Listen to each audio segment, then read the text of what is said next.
നമസ്തേ every one. Business presentations നമുക്ക് എങ്ങനെ നടത്തണം?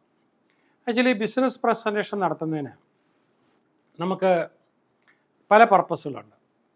പ്രധാനമായിട്ടും നമുക്ക് ബിസിനസ് പ്രസൻറ്റേഷൻ നടത്തുന്നത് ഇൻവെസ്റ്റേഴ്സിനെ കൂടുതൽ ഇൻവെസ്റ്റ്മെൻറ്റ് നടത്താനായിട്ട്, വലിയ ഇൻവെസ്റ്റ്മെൻറ്റ് അതിലേക്ക് വരാനായിട്ട് ഓഡിയൻസിൽ നിന്നും അതൊന്ന്. രണ്ടാമതായിട്ട് നമുക്ക് ബിസിനസ്സിന് പാർട്ട്നേഴ്സിനെ കിട്ടാനായിട്ട്, യോഗ്യരായ മിടുക്കരായ പാർട്ട്നേഴ്സിനെ കിട്ടാനായിട്ട് നമുക്ക് എടുക്കും. മറ്റൊന്ന്, നമുക്ക് നമ്മുടെ പ്രൊഡക്റ്റ് വിൽക്കാനായിട്ട്, അതല്ലെങ്കിൽ നമ്മുടെ പ്രൊഡക്റ്റിന് ഡിസ്ട്രിബ്യൂഷൻ കിട്ടാനായിട്ട്, അതല്ലെങ്കിൽ നമ്മളുടെ പ്രൊഡക്റ്റ് വേറൊരു ജില്ലയിലോ വേറൊരു സ്റ്റേറ്റിലോ വേറൊരു കൺട്രിയിലോ നമുക്ക് അവിടെയും ഓപ്പൺ ചെയ്യാനായിട്ട്, അതല്ലെങ്കിൽ നമ്മുടെ പ്രൊഡക്റ്റിന് ഗുഡ് വില്ല് കിട്ടാനായിട്ട്. ഇങ്ങനെ നമ്മൾ പല പർപ്പസിനാണ്. അപ്പോൾ എന്തായാലും നമ്മുടെ സമ്പത്ത് ഉണ്ടാക്കണമെന്നുണ്ടെങ്കിൽ നമ്മൾ അത്യാവശ്യം പഠിച്ചിരിക്കേണ്ടുന്ന ഒരു കലയാണ് ബിസിനസ് പ്രസൻറ്റേഷൻ സ്കിൽസ്. അതിനകത്ത് നമുക്ക് എങ്ങനെയാണ് നല്ലൊരു ബിസിനസ് പ്രസൻറ്റേഷൻ നടത്താൻ പറ്റുക? അപ്പോൾ അവിടെ ഏറ്റവും പ്രധാനം, നമുക്ക് സന്ദർഭത്തിന് ഉചിതമായ ഏറ്റവും നല്ല ഡ്രസ്സിൽ പോകുക, വളരെ കോൺഫിഡൻസോടു കൂടി തന്നെ നമ്മൾ നിൽക്കുക, സംസാരിക്കുമ്പോൾ അവരുടെ കണ്ണിൽ നോക്കി സംസാരിക്കാനായിട്ട് കഴിയുക. അപ്പോൾ നമ്മൾ പറയുന്ന സബ്ജക്റ്റിനെ കുറിച്ചും ഫിഗേഴ്സിനെ കുറിച്ചും നമുക്ക് വ്യക്തമായ ധാരണ ഉണ്ടായിരിക്കുക. അപ്പോൾ ഇത്രയും കാര്യങ്ങൾ നമുക്ക് നടത്തണമെന്നുണ്ടെങ്കിൽ നിങ്ങൾക്കറിയാം എന്ത് ചെയ്യണം. നമുക്ക് നല്ലതുപോലെ പ്രിപ്പറേഷൻ വേണം. പ്രിപ്പറേഷൻ ആൻഡ് പ്ലാനിങ് ചെയ്യണം. അപ്പോൾ അതുപോലെ തന്നെ വന്നിരിക്കുന്ന ഓഡിയൻസ് ആരൊക്കെയാണ്, അവരെ ഓഡിയൻസിനെ കുറിച്ചുള്ള കാര്യങ്ങൾ അറിയണം. നമ്മുടെ ലക്ഷ്യങ്ങൾ ഫണ്ട് ശേഖരിക്കാനാണോ, എക്സ്പാൻഡ് ചെയ്യാനാണോ, അതോ പാർട്ട്നേഴ്സിനെ കിട്ടാനാണോ? അപ്പോൾ നമുക്ക് അതുപോലെ നമുക്ക് അത് ആവശ്യം അറിയണം.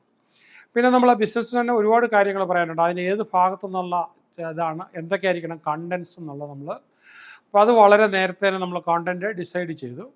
അതുപോലെ തന്നെ നമ്മൾ വെൽ ഡിഫൈൻഡ് ആയിട്ടുള്ള സ്ട്രക്ചർ ഉണ്ടാകണം. ആൾക്കാർക്ക് ആദ്യമേ തന്നെ അവരിലൊരു ഫേസ്റ്റ് തന്നെ അറ്റൻഷൻ ക്രിയേറ്റ് ചെയ്യാനായിട്ട് പറ്റണം. അവരിൽ ഇൻട്രസ്റ്റ് ഡെവലപ്പ് ചെയ്ത് പതിയെ അവർക്ക് ഒരു ഡിസയർ ഉണ്ടാക്കാനായിട്ട് പറ്റണം.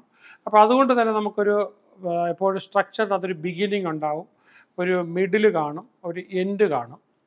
അതുപോലെ തന്നെ ഒരു ടൈം ലിമിറ്റ്. നമുക്ക് സാധാരണഗതി സ്റ്റാൻഡേർഡ് എന്ന് പറഞ്ഞാൽ 20 മിനിറ്റ്സ് ആണ്. പക്ഷേ അപൂർവ സ്ഥലങ്ങളിലൊക്കെ 5 മിനിറ്റ്സ് മാത്രം കിട്ടുന്ന സാഹചര്യമുണ്ട്. പിന്നെ വളരെ റയറായിട്ട് ചിലപ്പോൾ 1 hour കിട്ടുന്ന അവസരങ്ങളുമുണ്ട്. പക്ഷെ നമ്മൾ എന്താ ചെയ്യണമെന്ന് വെച്ചാൽ നമ്മളുടെ ടോപ്പിക്കിനെ കുറിച്ച് നമ്മൾ വെൽ റിസർച്ച്ഡ് ആയിരിക്കണം. പിന്നെ നമ്മളത് റിലയബിൾ സോഴ്സിൽ നിന്നും അതിൽ കിട്ടുന്ന എല്ലാ ഡേറ്റയും സ്റ്റാറ്റിസ്റ്റിക്സ് നമ്മൾ പഠിച്ചിരിക്കണം. അപ്പോൾ അത് ലോജിക്കലി നമ്മുടെ കോണ്ടൻറ്റിനെ നമ്മൾ ഓർഗനൈസ് ചെയ്തിരിക്കണം. അതേപോലെ തന്നെ നമ്മളതുപോലെ തന്നെ അത് എങ്ങനെയാണ് നമുക്ക് പ്രസൻറ്റ് ചെയ്യാനായിട്ട് പോകുന്നത്, ഡിസൈനിങ്, സ്ലൈഡ്, ബുള്ളറ്റ് പോയിൻ്റ് ആണ്. അപ്പോൾ അതിനകത്ത് നമുക്ക് നമ്പർ ഓഫ് കീ പോയിൻറ്റ്സ് സാധാരണഗതിയിലുള്ളതിനകത്ത് ഒരു 3 to 5 ഐഡിയ മാത്രമാണ് നമ്മൾ ഒരു പേജിൽ ഇല്ലെങ്കിൽ ഒരു സ്ലൈഡിൽ പറയാം.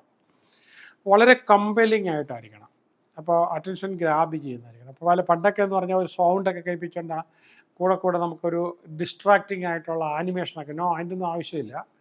അപ്പോൾ വളരെ യൂണിഫോം ആയിട്ട്, അപ്പോൾ ഇത് പിച്ച്ഡൊക്കെ എന്നാണ് പറയുക, ടെക്നിക്കലി പറയുന്നത്. ഈ ബിസിനസ്സിൻ്റെ പ്രോജക്റ്റ് റിപ്പോർട്ട് ഉണ്ടാക്കുന്ന ആൾക്കാർ തന്നെ ഇത് ഉണ്ടാക്കി തരണം, അതുമായിട്ട് മാച്ച് ചെയ്യുന്ന രീതിയിൽ. അപ്പോൾ എന്നിട്ട് നമ്മൾ അതിനെ ഏറ്റവും ഈസി ആയിട്ട്, അപ്പോൾ ഇതിന് ചെയ്യാവുന്ന ഒറ്റ കാരണം എന്ന് പറഞ്ഞാൽ പ്രാക്ടീസ്. അപ്പോൾ അത് നമ്മൾ ഡെലിവറി ചെയ്ത് പല പ്രാവശ്യം ഡെലിവറി ചെയ്ത്, അപ്പോൾ അത് ഈ ഫണ്ട് കിട്ടുന്നതിന് ഉപയോഗിക്കുന്നതിന് സീക്രട്ട് എന്ന് പറഞ്ഞാൽ, ആദ്യമേ നമ്മൾ ഫണ്ട് കിട്ടാൻ സാധ്യതയുള്ള ആളിൻ്റെ അടുത്ത് ആദ്യമേ പോകരുതെന്നുള്ളത്. കുറച്ച് റെസിസ്റ്റൻസ് ഒക്കെ ഉള്ള പല ആൾക്കാരുടെ അടുത്ത് നമ്മൾ പ്രസൻറ്റ് ചെയ്ത് അവരിൽ നിന്നുള്ള പ്രതികരണം, ഫീഡ്ബാക്കൊക്കെ നമ്മൾ മനസ്സിലാക്കിയിട്ട് ചില മാറ്റങ്ങളൊക്കെ വരുത്തി ഒരു 10-20 പ്രസൻറ്റേഷൻ കഴിഞ്ഞ് മാത്രമേ യഥാർത്ഥ ഫണ്ട് കിട്ടാൻ ചാൻസ് ഉള്ള ആളിൻ്റെ അടുത്തേക്ക് നമ്മൾ പോകാവൂ. പിന്നെ ഓൾവേസ് ആൻറ്റിസിപ്പേറ്റ് ക്വസ്റ്റ്യൻസ്. അപ്പോൾ അതിന് നമുക്ക് അപ്രോപ്രിയേറ്റ് ആൻസേഴ്സ് നമ്മുടെ കയ്യിൽ റെഡിമെയ്ഡ് ആയിട്ടുണ്ടാകണം. അപ്പോൾ അതുപോലെ തന്നെ നമ്മുടെ റിഹേഴ്സൽ ചെയ്യുന്നതിനും നമ്മൾ അപ്പോൾ ടൈം വെക്കണം. നമ്മളപ്പോൾ ക്ലോക്കൊക്കെ വെച്ചുകൊണ്ട് നമ്മൾ അപ്പോൾ വെച്ച് പ്രസൻറ്റ് ചെയ്യണം, ടൈമർ വെച്ചുകൊണ്ട് ചെയ്യണം. പിന്നെ എപ്പോഴും ഏത് പ്രസൻറ്റേഷൻ വിജയിക്കണമെങ്കിൽ you have to tell a story. ആ സ്റ്റോറി നമുക്ക് സംസാരിക്കാൻ അധികം സമയം വേണ്ട. 1.5 മിനിറ്റ് കൊണ്ട് നമുക്ക് ഫൻറ്റാസ്റ്റിക് ആയിട്ടൊരു സ്റ്റോറി പറയാം. അപ്പോൾ അവിടെ റെലവൻ്റ് ആയിട്ടുള്ള story, attention grabbing story, engaging story നമുക്ക് പറയണം. Anecdotes, real world examples quote ചെയ്തുകൊണ്ട്. അപ്പോൾ നമ്മുടെ അവിടെ പറയുന്ന ഒരു വളരെ അപ്രോപ്രിയേറ്റ് ആയിട്ടുള്ള കോണ്ടൻ്റ് ആയിരിക്കും. അപ്പോൾ നമുക്കൊരു വളരെ മെമ്മറബിൾ ആയിട്ടുള്ള സംഭവങ്ങളാണ് നമുക്ക് അവർക്ക് പറഞ്ഞു കൊടുക്കുന്നത്. അപ്പോൾ ഈ ഹിപ്നോട്ടിക് സെയിൽസ് പ്രസൻറ്റേഷൻ നമ്മൾ എടുക്കുമ്പോൾ സബ് കോൺഷ്യസ്ലി നമ്മൾ സ്റ്റോറിക്കകത്തോട്ട് ഇമോഷൻസ് അവർ നമ്മൾക്ക് തട്ടി ഉണർത്തിക്കൊണ്ട് അവരുടെ സബ് കോൺഷ്യസ് മൈൻഡിൽ പ്ലാൻ ചെയ്യുകയാണ്. എന്തുകൊണ്ട് അവരിൽ ഇൻവെസ്റ്റ് ചെയ്യണം, എന്തുകൊണ്ട് അതിൻ്റെ എംപ്ലോയി ആകണം, അതല്ല എന്തുകൊണ്ട് അത് എക്സ്പാൻഡ് ചെയ്യണം എന്നുള്ള അവരുടെ ഉള്ളിൽ കൊടുത്ത് അവരുടെ മൈൻഡിനെ നമ്മളിങ്ങ് പിടിച്ചുകൊണ്ട് പോരുകയാണ്. ഓക്കെ, ആ രീതിയിലാണ്. അപ്പോൾ വിഷ്വൽസ് നമ്മൾ കൊടുക്കുന്നുണ്ടെങ്കിൽ അത്ര ഇമോഷൻ ഇൻവോക്ക് ചെയ്യാൻ പറ്റിയ, തമാശ ഉണ്ടാക്കാൻ പറ്റുമൊന്നുമില്ല, നമ്മുടെ പോയിൻറ്റ്സ് സപ്പോർട്ട് ചെയ്യുന്ന അങ്ങനത്തെ ഒരു ഡിസൈൻ ആയിരിക്കണം. അതുപോലെ തന്നെ അത് ക്ലട്ടേഡ് ഒന്നും ആയിരിക്കില്ല, മെസ്സേജ് അതിൽ കൂടെ പോകേണ്ടത് വിഷ്വലി വളരെ അപ്പീലിംഗ് ആയിരിക്കണം. കളർ സ്കീമും ഫോൺസും ഒക്കെ അത് വളരെ പ്രൊഫഷണലി ചെയ്യണം. അപ്പോൾ നമുക്ക് വളരെ റീഡബിൾ ആയിട്ടുള്ള ഫോണ്ട് ആയിരിക്കണം, വളരെ വ്യക്തത വേണം. ഒരു സാധാരണഗതി ചെയ്യുന്നപ്പോഴും ഒരു 30 മുതൽ 50 അടി അകലെ നിന്ന് നോക്കിയാൽ പോലും വളരെ കൃത്യമായി വായിക്കാൻ പറ്റുന്ന രീതിയിൽ നമ്മൾ, കാരണം പ്രൊജക്ടറിൽ കാണുമ്പോൾ വായിക്കാൻ കൺഫ്യൂഷൻ വരരുത്. അപ്പോൾ നമുക്ക് ഈ ബുള്ളറ്റ് പോയിൻറ്റ്സ് നമുക്ക് ആവശ്യമുണ്ടെങ്കിൽ മാത്രം ഉപയോഗിക്കാവൂ. ഷോർട്ട് സെൻറ്റൻസസ് ആയിരിക്കണം, വളരെ മിനിമത്തിൽ. ഹൈ ക്വാളിറ്റി ഇമേജസും ഗ്രാഫിക്സുമാണ് ഇവിടെ ഉപയോഗിക്കേണ്ടത്. പിന്നെ വിഷ്വൽ എലമെൻറ്റ്സ് എപ്പോഴും എൻഹാൻസ് ചെയ്യാവുന്ന, ഡിസ്ട്രാക്റ്റ് ചെയ്യുന്നതായിരിക്കരുത്. കറക്റ്റ് മെസ്സേജ് പോകണം അതിനകത്തോടെ. ക്ലിയർ ഹയറാർക്കി ഓഫ് ഇൻഫർമേഷൻ, ഏറ്റവും പ്രധാന ഇൻഫർമേഷൻ ആദ്യം വരണം, അത് കഴിഞ്ഞെടുത്തത്. ടെക്സ്റ്റ് കഴിയുന്നത്ര ലിമിറ്റ് ചെയ്യണം, ഒരിക്കലും നമ്മൾ സ്ലൈഡ് വായിക്കരുത്. അപ്പോൾ നമ്മൾ അതിനകത്തുള്ള കാര്യങ്ങൾ പറയുകയേ ചെയ്യാവുള്ളൂ. നമുക്ക് ഈ ആനിമേഷൻ ഒന്നും കൊണ്ടൊന്നും അതിൻ്റെ ആ ഇമ്പാക്റ്റ് കളയരുത്. ഒരു വളരെ പ്രൊഫഷണലി അത് ട്രാൻസിറ്റ് ചെയ്താണ് പോകേണ്ടത്. അടുത്തതിലേക്ക് നീക്കി പോകുമ്പോൾ കോൺട്രാസ്റ്റുകൾ ഉപയോഗിക്കാം. നമുക്ക് വിഷ്വലി സ്റ്റാൻഡ് ഔട്ട് ചെയ്യണം, പ്രോപ്പർ അലൈൻമെൻറ്റ് വരണം, സ്പേസിങ്, ലേബല്, ചാർട്ട്, ഗ്രാഫ്സ് ഒക്കെ നമുക്ക് വളരെ ക്ലിയർ ആയിട്ട് ടൈറ്റിൽ ഉപയോഗിച്ചിരിക്കുന്നത് വളരെ അപ്രോപ്രിയേറ്റ് ആയിരിക്കും. നമുക്കിപ്പോൾ ആർട്ടിഫിഷ്യൽ ഇൻ്റലിജൻസിൻ്റെ ആ ഒരു ഹെൽപ്പ് ഉള്ളതുകൊണ്ട് നമുക്ക് അതുമായിട്ട് വളരെ ചേരുന്ന എടുത്തിടാനായിട്ട് വളരെ പ്രിപ്പറേഷൻ വളരെ എളുപ്പമാണ്. പിന്നെ നമുക്ക് സ്ലൈഡുകൾക്ക് നമ്പർ വേണം, റെഫറൻസ് കൊടുക്കണം. എക്സസീവായിട്ടുള്ള ജാർഗൻസോ ആക്രോണിംസോ ഷോർട്ട് ഫോംസോ ഒന്നും ഉപയോഗിക്കരുത്. അങ്ങനെയാണെങ്കിൽ പേരിടുവാണെങ്കിൽ ബ്രാക്കറ്റിൽ ഇടാവുള്ളത്. സിമ്പിൾ റിലേറ്റബിൾ ലാംഗ്വേജ് പറയാവുള്ളൂ. നേരത്തെ പ്രൂഫ് റീഡ് ചെയ്യണം, ഒരു സ്പെല്ലിംഗ് മിസ്റ്റേക്ക്, അതിപ്പം ഗ്രാമർലി എന്ന് പറഞ്ഞൊരു ആപ്പ് കിട്ടും, നമ്മൾ അതിനകത്ത് ഇട്ട് നോക്കിക്കഴിഞ്ഞാൽ നമുക്ക് എന്തെങ്കിലും മിസ്റ്റേക്ക് ഉണ്ടെങ്കിൽ കാണാം.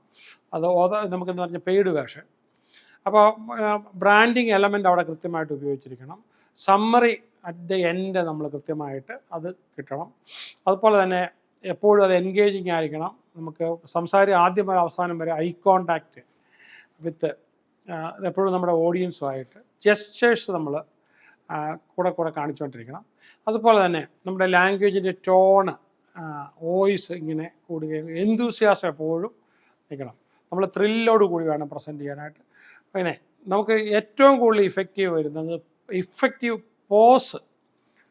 പലപ്പോഴും ഇപ്പോൾ ഈ ചെയ്തതുപോലെ വീണ്ടും നിർത്തിയിട്ട് അപ്പോൾ നിർത്തി പറയുമ്പോഴത്തേക്ക് അവരുടെ ക്യൂരിയോസിറ്റി കൂടും. പോസ് കഴിയുന്നത്രയും കൂടുതൽ എടുക്കണം, ഒരുപാട് വാക്കുകൾ കൂട്ടുന്നതിലല്ല. ഏറ്റവും ഇഫക്റ്റീവ് ആകാനായിട്ട് പോസുകൾ. ഒരു കാര്യം ചെയ്താൽ മതി, നിങ്ങൾ യൂട്യൂബിനകത്തൊക്കെ നോക്കിയിട്ട് മോഹൻലാൽ പറയുന്ന ആ സാധനം, മമ്മൂട്ടിയെ കഴിഞ്ഞ് വളരെ ഇഫക്റ്റീവാണ്, മോഹൻലാൽ പറയുന്നതെന്ന് ശ്രദ്ധിച്ചാൽ മതി.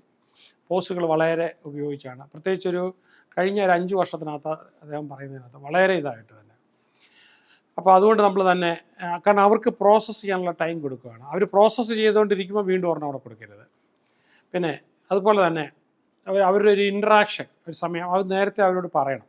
നമ്മളൊരു ഇൻട്രാക്ഷന് വേണ്ടിയിട്ട് അറ്റ് ദ എൻഡ് ഡെഫിനറ്റായിട്ടും I appreciate, I welcome all your questions at the end, അല്ലെ ഇടയ്ക്ക് ചോദിക്കുന്നതിന് പകരം. പിന്നെ അവരുടെ ഇമോഷൻസിന് അതിനും മറുപടി പറയണം. അതുപോലെ തന്നെ ഇടയ്ക്ക് എന്തെങ്കിലും ഒരു ഹ്യൂമർ നമ്മൾ പറയുന്നത്, പക്ഷേ ആർക്കും ഹർട്ട് ചെയ്യാവുന്ന ഹ്യൂമർ ആയിരിക്കരുത്. റെലവൻറ്റ് സർപ്രൈസിങ് ആയിട്ടുള്ള ഫാക്റ്റ് നമുക്ക് പറയാനായിട്ട്, കമ്പലിങ് സ്റ്റോറി ഇടയ്ക്ക് വീണ്ടും പറയാനായിട്ട്, ഇല്ലുസ്ട്രേറ്റ് ചെയ്ത് പറയാനായിട്ട് പറ്റുന്നുണ്ട്. അനാലജീസ്, അതൊക്കെ കോംപ്ലക്സ് കോൺസെപ്റ്റൊക്കെയാണ് വളരെ നമുക്ക് പറയാനായിട്ട്. ഇതിൻ്റെ നമുക്ക് ഡയറക്റ്റ് ക്ലാസ്സിനകത്ത് നിങ്ങൾ വരുമ്പോൾ നിങ്ങളെ കൊണ്ട് തന്നെ ഒരുപാട് പ്രസൻറ്റ് ചെയ്യിച്ച് നിങ്ങളുടെ പ്രൊഡക്റ്റ് നന്നായിട്ട് പ്രസൻറ്റ് ചെയ്യുന്ന ലെവലിലാക്കിയിട്ടായിരിക്കും വിടുന്നത്. നിങ്ങൾ അവസാനം ഇതിൽ കാണുന്ന ഈ നമ്പറിലിട്ട് നിങ്ങൾ ബുക്ക് ചെയ്ത് വെക്കണം. നമ്മുടെ ഇപ്പോൾ എൻ്റെ സമയക്കുറവ് കൊണ്ട് നമ്മൾ ഏത് രാജ്യത്ത് പോവുകയാണെങ്കിലും വളരെ നേരത്തെ തന്നെ ഇതെടുത്തിട്ട് നമ്മൾ പ്രത്യേക സോഫ്റ്റ്വെയറിൽ ഇട്ടിട്ട് വെയിറ്റ് ചെയ്യും.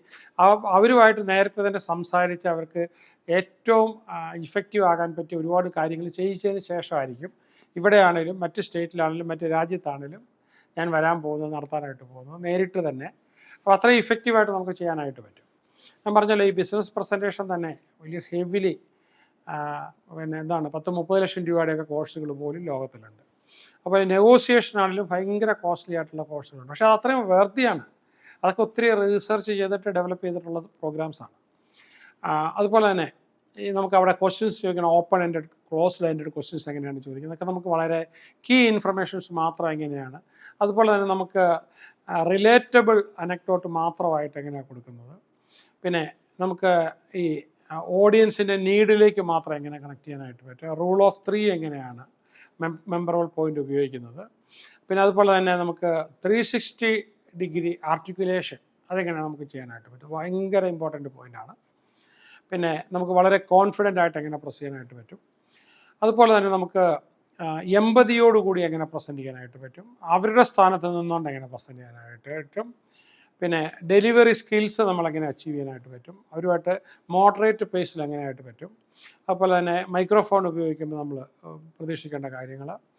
ഈ സ്റ്റേജ് ഫിയർ മാറുക എന്ന് പറഞ്ഞാൽ അത് വളരെ നിസ്സാര കാര്യങ്ങളാണ്. NLP ഒരു 2-3 മെത്തേഡ് ഉപയോഗിച്ചും കുറച്ച് വിഷ്വലൈസേഷനും കൂടെ ഉപയോഗിച്ച് കഴിഞ്ഞപ്പോൾ നിങ്ങൾ വളരെ നേരത്തെ തന്നെ നിങ്ങൾ രജിസ്റ്റർ ചെയ്യുന്ന ആൾക്കാർക്ക് നമുക്ക് ചെയ്യാൻ പറ്റുന്നത് പിന്നീടായിരിക്കും. പക്ഷേ നമ്മൾ ഇതിനൊക്കെ നേരത്തെ ഉള്ള ഇതിനകത്ത് വളരെ റെക്കോർഡഡ് ആയിട്ടുള്ള ടെക്നിക്സ് ഒരുപാട് തരും. അപ്പോൾ അതുകൊണ്ട് നിങ്ങളുടെ സ്റ്റേജ് ഫിയറൊക്കെ അല്ലാതെ തന്നെ മാറി എന്താണ് കംപ്ലീറ്റ്ലി ഇത് ചെയ്തതിന് ശേഷമാണ് വരുന്നത്. അപ്പം അത് കഴിഞ്ഞ് നിങ്ങളുടെ പ്രസൻറ്റേഷനാണ് അവിടെ വരുമ്പോഴത്തേക്ക് നടക്കുക. അപ്പോൾ നമുക്ക് നെർവസ് ഹാബിറ്റ് ഉണ്ടെങ്കിൽ പേസിങ്ങോ ഫിഡ്ജറ്റിങ്ങോ ഇതൊക്കെ ഉണ്ട്. അതൊക്കെ എങ്ങനെയാണ് മാറ്റിയെടുക്കുന്നത്. ബോഡി ലാംഗ്വേജ് എങ്ങനെയാണ് നമുക്ക് ആക്കിയെടുക്കാൻ പറ്റുന്നത്. ഡിസ്ട്രാക്റ്റിംഗ് ബോഡി ലാംഗ്വേജ് എങ്ങനെയാണ്. ഹാൻഡ് ഔട്ട്സ് നമ്മൾ കൊടുക്കുമ്പോൾ എങ്ങനെയാണ് പ്രസൻറ്റേഷൻസിനകത്തുള്ള. പിന്നെ അതുപോലെ തന്നെ നമ്മൾ വലിയ ഫണ്ടിങ്ങിനൊക്കെയാണ് പോകുന്നതെങ്കിൽ എങ്ങനെയാണ് നമ്മൾ ചെയ്യുന്നത്. അതുപോലെ തന്നെ നമ്മൾ കൂടെ ആരെയൊക്കെ നമുക്ക് കൊണ്ടുപോകാനായിട്ട് പറ്റും. അപ്പോൾ അത് എങ്ങനെയാണ് കൊണ്ടുപോകുന്ന ആൾക്കാരെ ഇരിക്കേണ്ട പൊസിഷൻ എവിടെയാണ് ഇരിക്കേണ്ടത്, അവരുടെ ക്ലയൻറ്റിൻ്റെ ഏത് സൈഡിലാണ് നമ്മളിരിക്കേണ്ടത്, ക്ലയൻറ്റിൻ്റെ പേഴ്സണാലിറ്റി എങ്ങനെയാണ് വളരെ ക്വിക്കായിട്ട്. ഇപ്പോൾ NLP സെയിൽസ് മാസ്റ്ററിൽ നിങ്ങൾക്കിത് ഒരുപാട് നിങ്ങൾക്ക് അതിൽ കിട്ടും. അതിനുശേഷം ഈ പ്രസൻറ്റേഷൻ നിങ്ങൾ 1 to 1 ആയിട്ട് പിന്നീട് ഇരുന്നത് വളരെ നേരത്തെ തന്നെ രജിസ്റ്റർ ചെയ്ത് ഇതൊക്കെ രജിസ്റ്റർ ചെയ്യുക എന്ന് പറഞ്ഞാൽ ജസ്റ്റ് ഒരു ഫോർമാലിറ്റി ആയി നമുക്ക് അനലൈസ് ചെയ്ത് അവരെ ഉൾപ്പെടുത്തി അവർക്ക് പ്രയോജനപ്പെടുന്ന രീതിയിൽ ചെയ്യാൻ വേണ്ടിയിട്ടാണ്, ഫോർ യുവർ ഫെസിലിറ്റി. അപ്പോൾ ബാക്കപ്പ് പ്ലാൻ എങ്ങനെ ആയിരിക്കും, ടെക്നിക്കൽ ഡിഫിക്കൽട്ടീസ് ഉണ്ടായാൽ എന്ത് ചെയ്യണം, പിന്നെ വിഷ്വൽ എയ്ഡായിട്ട് നമ്മൾ എന്തൊക്കെ ഉണ്ടാവും, ഈ കാര്യങ്ങളെല്ലാം അല്ലൊട്ട് ടൈമിനകത്ത് എങ്ങനെയാണ് അതിനകത്ത് എങ്ങനെയാണ് നമുക്ക് വാണിംഗ് കിട്ടുന്നത്, വളരെ കൃത്യതയോടുകൂടി വളരെ വളരെ നേരത്തെ തന്നെ എങ്ങനെ ടൈം മാനേജ് ചെയ്യുന്നത്, ഈ കാര്യങ്ങളെല്ലാം നമ്മൾ അതിനകത്ത് പരിശീലിച്ച് കഴിഞ്ഞാൽ നമുക്ക് വളരെ കൃത്യമായിട്ട്. കാരണം എന്നെ സംബന്ധിച്ചിടത്തോളം ആയിരക്കണക്കിന് ഞാൻ പ്രസൻറ്റേഷൻസ് എടുത്തു പോകുന്നതാണല്ലോ. പിന്നെ ഇതിനകത്ത് നമുക്ക് ഉപയോഗിക്കാവുന്ന സോഫ്റ്റ്വെയർ സപ്പോർട്ട്, ഇല്ലെങ്കിൽ നമുക്ക് timer, clock within the presentation നമുക്ക് എങ്ങനെ ഉപയോഗിക്കാനായിട്ട് പറ്റും. പിന്നെ സ്ക്രീൻ മിറർ നമുക്ക് എങ്ങനെ ഉപയോഗിക്കാനായിട്ട് പറ്റുന്നത്, മറ്റ് ഡിസ്ട്രാക്ഷൻസ് നമുക്ക് എന്തെങ്കിലും ഡിസ്ട്രാക്ഷൻസ് ഉണ്ടെങ്കിൽ നമുക്ക് എങ്ങനെയാണ് ഒഴിവാക്കാനായിട്ട് പറ്റുന്നത്, ട്രബിൾ വന്നു കഴിഞ്ഞാൽ ട്രബിൾ ഷൂട്ട് ചെയ്യാനായിട്ടുള്ള മെത്തേഡ് എങ്ങനെയാണ് പറ്റുന്നത് നമ്മൾ അറിഞ്ഞിരിക്കണം അത്. അതുപോലെ തന്നെ നമുക്ക് പിന്നെ തൊട്ടടുത്തടുത്ത് വേറെ ആൾക്കാരുണ്ട്, നിങ്ങളുടെ കസ്റ്റമേഴ്സിന് വേറെ ഉള്ളതിൽ പോകാതിരിക്കാനായിട്ട് എങ്ങനെയാണ് പ്രൊട്ടക്ട് ചെയ്യുന്നത്. ഇരിക്കുന്ന ആൾക്കാരിൽ നമ്മളിൽ താല്പര്യമുള്ള മുഴുവൻ ആൾക്കാരുടെ നമ്പറുകളും വിത്തിൻ എ മിനിറ്റ് നമ്മളുടെ ഇതിൽ എങ്ങനെ വരുത്താനായിട്ട് പറ്റും, വളരെ ഈസിയാണ്. അപ്പോൾ അതിനുള്ള മെത്തേഡുണ്ട്. അതുപോലെ തന്നെ നമുക്ക് ഐഡൻറ്റിഫൈ ഏരിയാസ് ഓഫ് ഇമ്പ്രൂവ്മെൻറ്റ്. നിങ്ങൾ ചിലപ്പോൾ ഭയങ്കര സ്കിൽഫുള്ളായിരിക്കും, ചില ഏരിയയിൽ നിങ്ങളുടെ എഫിഷ്യൻസി എങ്ങനെ വർദ്ധിപ്പിക്കാനായിട്ട് പറ്റും, ചില റിസോഴ്സസ് എങ്ങനെയാണ് നമുക്ക് ഷെയർ ചെയ്യാനായിട്ട് പറ്റുക. അതുപോലെ നമുക്ക് ചില പ്രൂഫുകൾ എങ്ങനെയാണ് കൊടുക്കാൻ പറ്റുന്നത്, അപ്പം തന്നെ അവർക്ക് കൊടുക്കാനായിട്ട് പറ്റും. ഇനി നമ്മളെല്ലാം ഡിജിറ്റലി അല്ല ചെയ്തുകൊണ്ടിരിക്കുന്നത്, അപ്പോൾ ഡിജിറ്റലി തന്നെ കൊടുക്കാനായിട്ട് പറ്റും. നമ്മുടെ പ്രസൻറ്റേഷൻ എങ്ങനെ ആർക്കൈവ്സ് ചെയ്യാനായിട്ട് പറ്റും, അവരുമായിട്ട് നമുക്ക് ഓൺലൈൻ മീറ്റിങ്ങിലേക്ക് അടുത്ത സ്റ്റെപ്പായിട്ട് ഇല്ല നെക്സ്റ്റ് സ്റ്റെപ്പ് എന്താണ് അടുത്ത, അതല്ലെങ്കിൽ അത് കഴിഞ്ഞ് നമ്മൾ ഹോട്ടലിൽ ഇരുന്ന മറ്റേ 1 to 1 മീറ്റിംഗ് എങ്ങനെ ഉണ്ടെങ്കിലാണ് പറ്റും. നമ്മുടെ സക്സസ് എങ്ങനെയാണ് സെലിബ്രേറ്റ് ചെയ്യുന്നത്, മിസ്റ്റേക്ക് ഉണ്ടത് വരാതിരിക്കാൻ എങ്ങനെ നോക്കും, നമ്മുടെ എക്സ്പീരിയൻസസ് എങ്ങനെ അടുത്ത ഇതിലേക്കൊരു ലേണിംഗ് ആയിട്ട് നമുക്ക് മാറ്റാനായിട്ട് പറ്റും. അതല്ലെങ്കിൽ നമ്മുടെ പ്രസൻറ്റേഷൻ സ്കിൽ കണ്ടിന്യൂസ്ലി നമുക്ക് എങ്ങനെ ഇമ്പ്രൂവ് ചെയ്യുകയും അപ് ടു ഡേറ്റ് ആക്കി നമുക്ക് ഇൻഡസ്ട്രി ട്രെൻഡ് അനുസരിച്ച് എങ്ങനെ കൊണ്ടുപോകാനായിട്ട് പറ്റും. പിന്നെ നമുക്ക് അഡ്വാൻസ്ഡ് ആയിട്ടുള്ള ഈ അഡ്വാൻസ്ഡ് എന്ന് പറഞ്ഞു കഴിഞ്ഞാൽ ഈ 360 ഡിഗ്രി ആർട്ടിക്കുലേഷനാണ് ഇതിനകത്ത് അൾട്ടിമേറ്റ്ലി നമുക്ക് എടുക്കാവുന്ന മാക്സിമം ഇത് കിട്ടുന്നത്. നമുക്ക് അതുവരെ എങ്ങനെയാണ് പോകാനായിട്ട് നമുക്ക് പറ്റുക, ഈ കാര്യങ്ങളെല്ലാം നിങ്ങൾക്ക് അവിടെ കിട്ടും. ഇതിൽ കാണുന്ന നമ്പറിൽ നിങ്ങൾ വാട്സപ്പ് ചെയ്യുകയോ വിളിക്കുകയോ ചെയ്തിട്ട് കണക്റ്റ് ചെയ്ത് നേരത്തെ തന്നെ നിങ്ങളുടെ നീഡ് അറിയിക്കുക. അപ്പോൾ നിങ്ങളെ ഗ്രൂപ്പ് ചെയ്ത് പല രാജ്യങ്ങളിലും പല സ്റ്റേറ്റിലും പല ടൗണിലും ഉള്ള ആൾക്കാരെ ഒന്നിച്ചാക്കി നിങ്ങൾ പരസ്പരം ഒന്ന് പരിചയപ്പെടുത്തി അതനുസരിച്ച് ഞങ്ങളൊന്ന് ഓർഗനൈസ് ചെയ്യാനായിട്ട് ഹെൽപ്പ് ചെയ്യുക. കാരണം ഒരുപാട് കോഴ്സുകളും രീതികളും ഉള്ളപ്പോൾ ഇങ്ങനെ നമുക്ക് ചെയ്യാനായിട്ട് പറ്റുള്ളൂ. കാരണം ജസ്റ്റ് ഒരു ഡേറ്റ് നിശ്ചയിച്ചുകൊണ്ട് പോയാൽ നിങ്ങൾക്ക് അതുകൊണ്ടുള്ള പ്രയോജനം ചിലപ്പോൾ നിങ്ങൾ അറിഞ്ഞും തന്നെ വരില്ല. അപ്പോൾ ഇതാണ് ഞങ്ങളിപ്പോൾ കണ്ടുകൊണ്ടിരിക്കുന്ന ഈസിയസ്റ്റ് മെത്തേഡ്. അതിപ്പോൾ നമ്മുടെ അവിടെ പ്രത്യേക സോഫ്റ്റ്വെയറും AI ഒക്കെ എനേബിൾഡ് ആയിട്ടുള്ളത് കൊണ്ട് നമുക്ക് വളരെ വെബ്സൈറ്റിൽ നിന്ന് തന്നെ നിങ്ങൾക്ക് നേരിട്ട് കയറി വേണമെങ്കിലും ചെയ്യാം, ഫോണിൽ കൂടെ വേണമെങ്കിലും ചെയ്യാവുന്ന രീതി ആക്കിയിട്ടുണ്ട്. അപ്പം ഇതിൽ കാണുന്ന നമ്പറിൽ നിങ്ങൾ കണക്റ്റ് ചെയ്താൽ മതി. എല്ലാ സൗഭാഗ്യങ്ങളും ഉണ്ടാക്കട്ടെ. All the best.